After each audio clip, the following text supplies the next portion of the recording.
Alright guys, welcome to the channel, The Bull and the Bear. So today we're going to be talking about the stock market, SPY, QQQ, a couple of core companies, Nvidia, Google, Amazon, and if they're going to come back, are we seeing a rebound? Or is this just another dead cat bounce like we've seen the past couple of days? So let's get into it really quick with the S&P 500 or the SPY ETF. So we are right now at the 529 range, and it's been a couple days after the yen carry trade played out. If you guys don't know what that is, I'll do a quick summary. So the yen carry trade was basically when investors borrowed money, borrowed the yen because the yen was really cheap, and because the yen kept coming down in price and there was zero interest rate on the yen, people would buy yen, convert it into USD, and then put that USD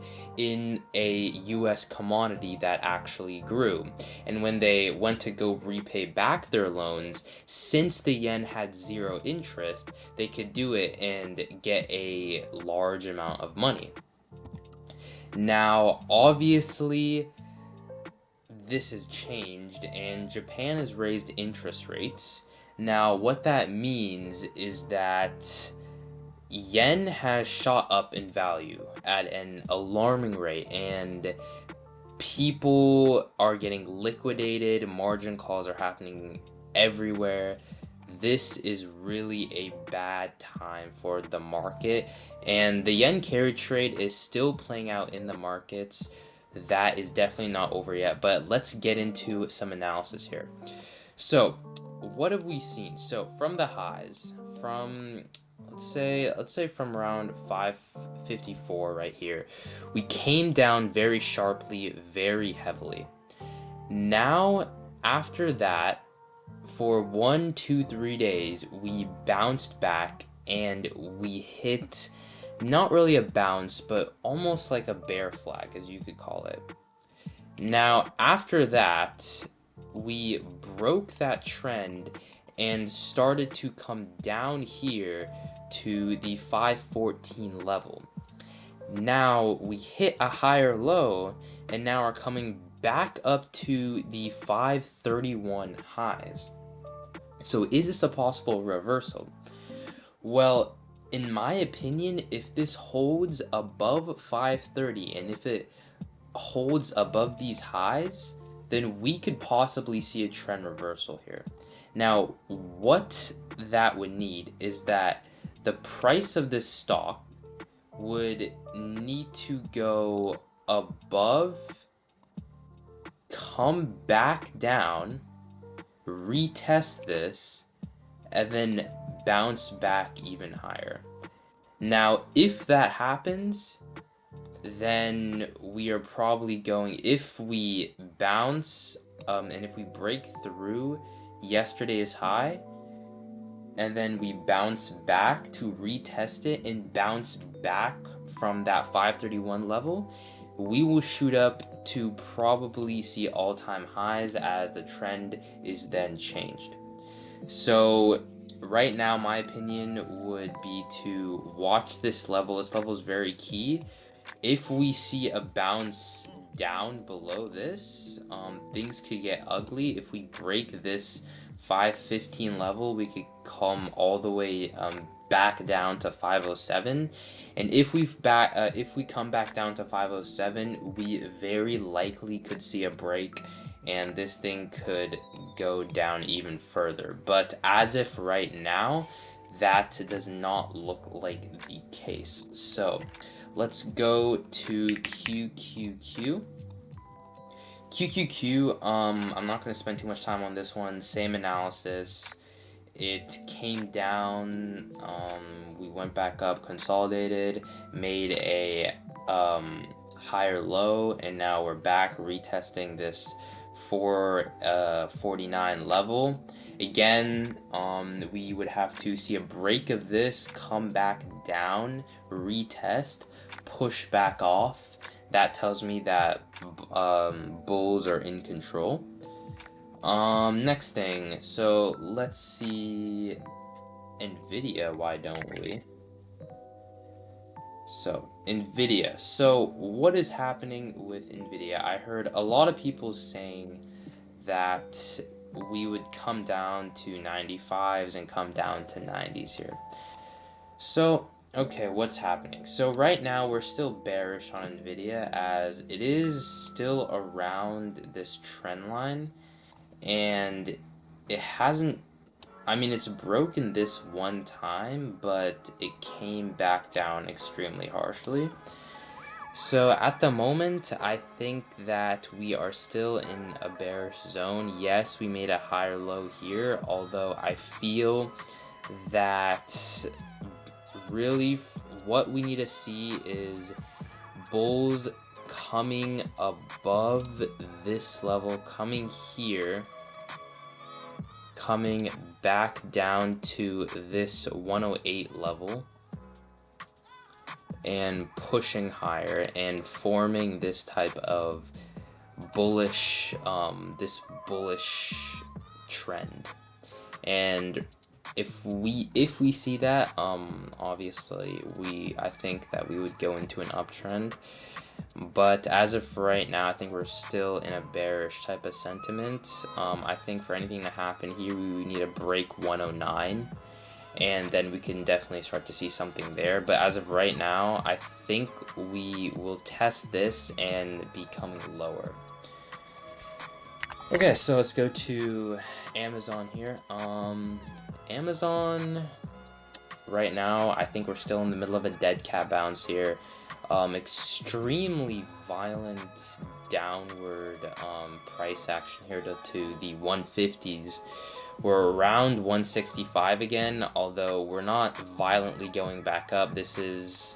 We violently went back up when we were at 150, although right now, again, I feel this is a dead cat bounce. We're probably going to consolidate here. This looks like a bear flag to me. In my opinion, we're going lower. Let's see, Microsoft. All right. Microsoft, again, we are still aligned with this bear sort of trend line, as if right now we are still making these lower lows and these higher lows. So at the moment, I would not really be in too much of anticipation on the upside. I would be looking for shorts coming off of this trend line. We can already see some rejection here off of this 402 line. I think that would be a prime candidate to come down all the way back to these lows. Let's see, what else do we have? So yeah, let's see some Apple and some AMD. So let's go to Apple stock here. So Apple's kind of interesting. We didn't have too much of I mean, we had this violent sort of downturn in the yen carry trade, although we're kind of almost back up to these previous levels before the horrible Monday that we had. We're kind of, we're doing well here on Apple.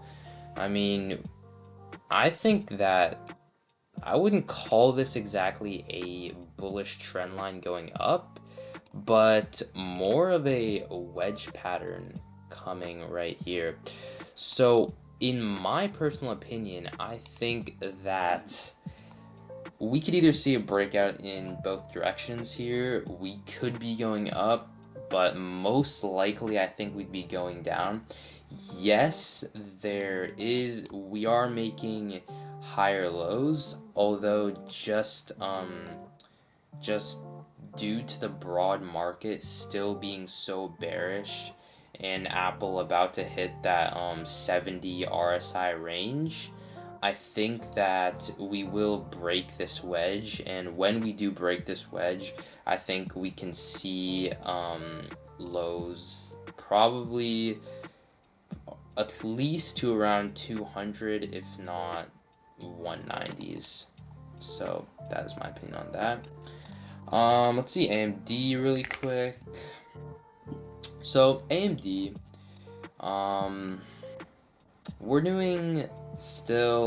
we're still not doing that well here. Bears still seem to be in control of this situation. As you can see, we have this trend line, this bearish trend line coming right here. And as you can see, we are trying to close above it. We are currently trying to close above it. And if we can break this 140 high, then we could definitely see some more upside brewing. Right now, AMD is kind of in an indecisive state as it's reaching this order block and this capitulation zone right around here. So I would be very mindful of that. I think that sellers are going to start to pick up and try to sell or short right around this area. Last thing we're going to cover today, well, actually second to last, let's see, IWM. So what's going on with the smaller companies? So IWM is looking like it's going to rebound. We have this trend line, which is quite interesting actually. This trend line is seeming to hold up actually quite well now. So, I mean, to be honest, I think that bulls could be regaining control here. This 21 EMA, we are still showing signs of resistance on the 21 EMA. It looks like there is a little bit of red coming through on this new 4-hour candle. Although I feel that we did bounce off this trend line pretty cleanly, we're seeing higher lows. I think that again, if we break this 208 range, I think further upside is definitely possible here. Last thing I quickly want to see is the VIX. The VIX obviously exploded on Monday up to $63. We haven't seen that since, oh my god, the COVID pandemic and the 2008 Great Financial Crisis. So, I mean, yeah, wow, that's honestly unbelievable, you know, if a couple of my friends had UVXY calls. I don't know if you guys know what UVXY is, but it's basically it's basically the stock of VIX, and it's leveraged. And if you bought some calls right before that, let me just tell you, you could have made a lot of money. But yeah, it looks like this thing's getting crushed. This thing is probably going to go down to probably 20s. Yeah, probably around 20s, I would say. To be honest, what happened in the last pandemic? In the last pandemic, we went down around like 24, shot back up, came down. So, I mean, it kind of depends. I mean, we're still in a downward type of move in the market. So we could see VIX consolidating between this $30 and this $25 range. So we could see that, but VIX is looking a little bit undecisive right now, although we did see a major crash from the highs of $65. In particular, so we have crashed 63% from the highs. So yeah, wow, that's crazy. But yeah, just before I sign off for today, the US economic calendar, do we have anything interesting? So today, initial jobless claims came out at 8:30 a.m. EST, and it looked like we were slightly under the meeting forecast and the previous. So it looks like sentiment is rising. It isn't rising too greatly, although we aren't looking. The recession fears are dying down, and it looks like people are starting to buy this dip. So just be on the lookout, folks. We could be definitely going higher. There is a good chance. And if some of these stocks break the highs of their previous day ranges and, shoot up to retest this high of day range, then we could be looking at a bullish structure starting to form and a trend reversal. RSI was also down at 30, and usually when we see this, we saw this last time too, RSI at this level, we saw a bounce. Here, RSI at this level, we saw a bounce. RSI at this level, we saw a bounce. So, it looks like we definitely could be turning to the upside here, folks. I would say be cautious, although be smart. I wouldn't look for any super heavy shorts. Keep your size small.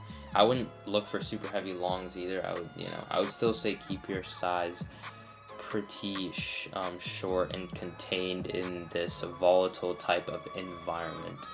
So with that being said, folks, I'm gonna sign out for today. Thank you guys for watching, and see you guys next time.